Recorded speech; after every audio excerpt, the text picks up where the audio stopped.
અત્યારે માંજલપુર વિધાનસભાની જે પેટા ચૂંટણી લડવાની છે એમાં જે છાણી વિસ્તારના જે સતીશ પટેલનું નામ આવ્યું છે, શું કહેશો એ બાબતે? આ બાબતે સ્પષ્ટ જણાઈ રહ્યું છે કે યોગેશ કાકા મૃત્યુ પહેલાં કહીને ગયા હતા કે મારા માંજલપુરમાં કોઈ પગ પૂરી ઘૂસી ના જાય. એટલે યોગેશ કાકાની આત્માને શાંતિ અપાવવા માટે કે યોગેશ કાકાની આત્માને ચેલેન્જ આપવા માટે આ પગ પૂરી સ્ટેટ છાણીથી માંજલપુરમાં ઘૂસોડવામાં આવી. એટલે કે આ સેવા સદનના સ્થાનિક સ્વરાજના ઇલેક્શનની અંદર આ જ સતીશભાઈ પટેલ છે કે છાણી ગામના મળતા સૂત્ર પ્રમાણે હરીશની ટિકિટ કોંગ્રેસમાં કેન્સલ કરાવવા માટે 50 લાખ રૂપિયાની લાણી કરી. આ એ જ તો કદાચ એ શાબાશી તો નથી આપી રહ્યા ભારતીય જનતા પાર્ટી. આ એ જ સતીશભાઈ પટેલ છે કે જેમનો સ્મશાનની અંદર જે વહીવટ ચાલતો હતો એ વહીવટ ઉપર બી સવાલ ઉઠ્યા હતા. શું આ એ સતીશભાઈ છે કે કુમકુમ પાર્ટી પ્લોટ સાથે એમના કોઈ કનેક્શન હોય અને કુમકુમ પાર્ટી પ્લોટની અંદર ઇલીગલ બાંધકામ થયેલું છે? એટલે આ સતીશભાઈએ બાજવા છાણી ટર્મિનલ પર એક ઘોડો બેસાડ્યો છે જે કોર્પોરેશનના ધારાધોરણની બહારનો. એટલે કોર્પોરેશનના જો તમે પરમિશન ચેક કરશો તો ત્યાં પણ આ ભાઈએ ગેરરીતિ કરેલી છે એવી કોર્પોરેશનના કર્મચારીઓમાં ચર્ચા છે.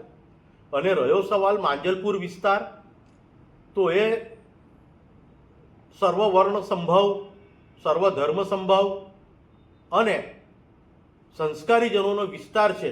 એટલે ભારતીય જનતા પાર્ટીને ત્યાં લોકોની લાગણી છે.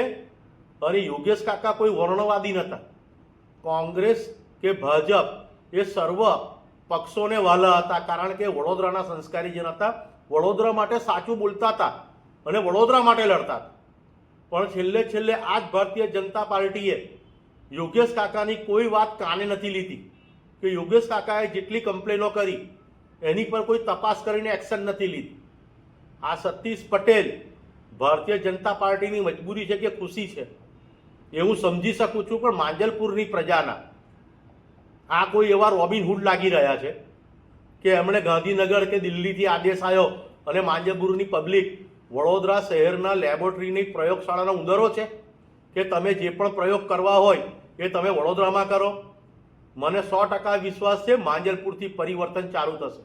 આ વિચારધારા આ માંજલપુરમાં ઘણા બધા સક્ષમ એવા લોકો છે કે જેમનું પ્રોફાઇલ આપ જુઓ તો સમાજસેવી છે, સેવાભાવી છે, વડોદરામાંના પ્રોપર છે, વડોદરા માટે કંઈ કરવાની એમનામાં લાગણી છે.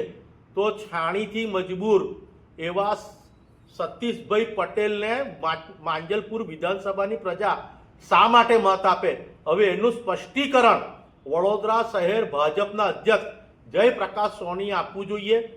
અમે તમામ વડોદરાના સામાજિક કાર્યકરો, જેને મારું વડોદરા બચાવ સમિતિ, જેને વડોદરા માટે લાગણી છે, હવે યોગેશ કાકાનું જીવતા જીવતા કદર નથી કરી શક્યા. યોગેશ કાકાને જીવતા જીવતી ઈચ્છા હતી કે પગ પૂરી ઘૂસી ના જાય અને આ યોગેશ કાકાની આત્મા સાથે દુઃખ પહોંચાડે એવું કૃત્ય ઈરાદાપૂર્વક કરવામાં આવ્યું છે. એ વડોદરા શહેરના અમારા જેવા સામાજિક કાર્યકરો સાંકી નહીં લે અને એની આજથી પ્રતિક્રિયા આપવાની અમે સૌ શરૂઆત કરીશું. 30 તારીખે ભલે ઇલેક્શન હોય, અમારી તૈયારી આજથી શરૂ થશે. જી બાપુ, બીજી એક વસ્તુ છે, સ્થાનિક સ્વરાજની ચૂંટણી ગઈ એ વખતે પણ એક પગ પૂરીની વાતો આવી હતી ને વાતોને પણ ભાજપ સરકાર દ્વારા જે નિર્ણય આવ્યો એને ફેરવવામાં આવે છે. તો શું લાગે છે આ વખતની જે પેટા ચૂંટણી છે એમાં શું નિર્ણય આવશે?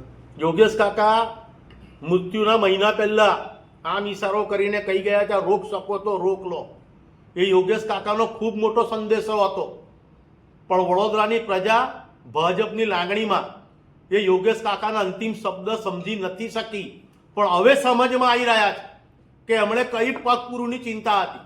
આ એ જ પગપૂરી છે જે છાણીમાં ફેલ છે, જેણે 2 વખત ભાજપની પેનલ હરાઈ છે અને ત્રીજી વખત 50 લાખ રૂપિયા આપીને એવું છાણીના અગ્રણીઓ કહે છે કે આ અમારા પટેલ માટે કલંક છે.